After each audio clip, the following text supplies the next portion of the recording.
दोस्तों, दिनाक्षी short hand में आपका स्वागत है। अगर आप चैनल पर नए हैं तो चैनल को सब्सक्राइब करें और बेल आइकन ज़रूर दबाएं। आज की साहित्य डिक्टेशन का यह 36वां दिन है।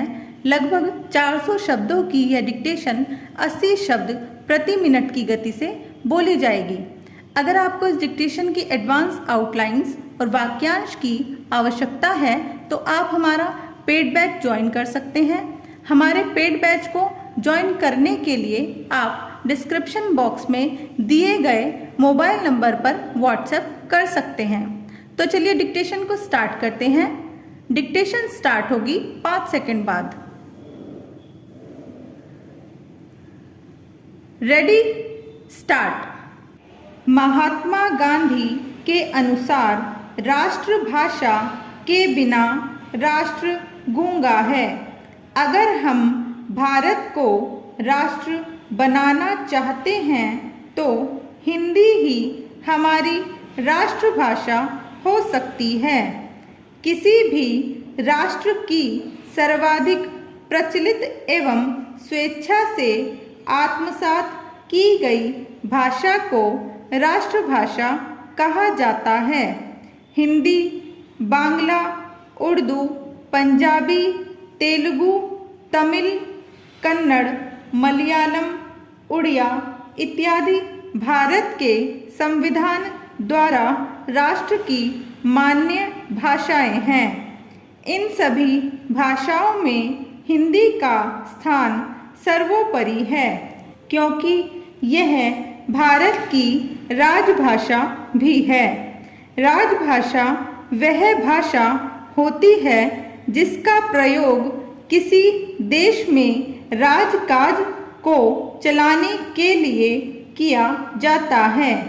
हिंदी को 14 सितंबर 1949 को राजभाषा का दर्जा दिया गया। इसके बावजूद सरकारी कामकाज में अब तक अंग्रेजी का व्यापक प्रयोग किया जाता है। हिंदी संवैधानिक रूप से भारत की राजभाषा तो है, किंतु इसे यह सम्मान केवल सैद्धांतिक रूप में प्राप्त है। वास्तविक रूप में राजभाषा का सम्मान प्राप्त करने के लिए इसे अंग्रेजी से संघर्ष करना पड़ रहा है। वाल्टर कैनिंग ने कहा था, विदेशी भाषा का किसी भी स्वतंत्र राष्ट्र की राजकाज और शिक्षा की भाषा होना सांस्कृतिक दासता है। एक विदेशी भाषा होने के बावजूद अंग्रेजी में राजकाज को विशेष महत्व दिए जाने और राजभाषा के रूप में अपने सम्मान को प्राप्त करने हेतु हिंदी के संघर्ष का कारण जानने के लिए सबसे पहले हमें हिंदी की संवैधानिक स्थिति को जानना होगा। संविधान के अनुच्छेद 343 के खंड 1 में कहा गया है कि भारत संघ की राजभाषा हिंदी और लिपि देवनागरी होगी। संघ के राजकीय प्रयोजनों के लिए प्रयुक्त होने वाले अंकों का रूप भारतीय अंकों का अंतर्राष्ट्रीय रूप होगा। खंड 2 में यह उपबंध किया गया था कि संविधान के प्रारंभ से 15 वर्ष की अवधि तक अर्थात 26 जनवरी 1965 तक संघ के सभी सरकारी प्रयोजनों के लिए अंग्रेजी का प्रयोग होता रहेगा, जैसा कि पूर्व में होता था।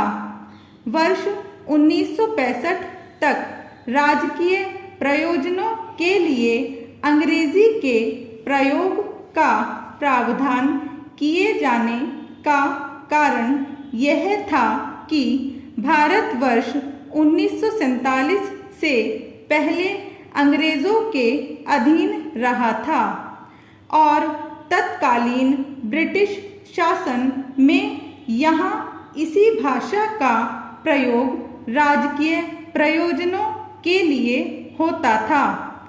स्वतंत्रता प्राप्ति के बाद अचानक राजकीय प्रयोजनों के लिए हिंदी का प्रयोग कर पाना व्यवहारिक रूप से संभव नहीं था।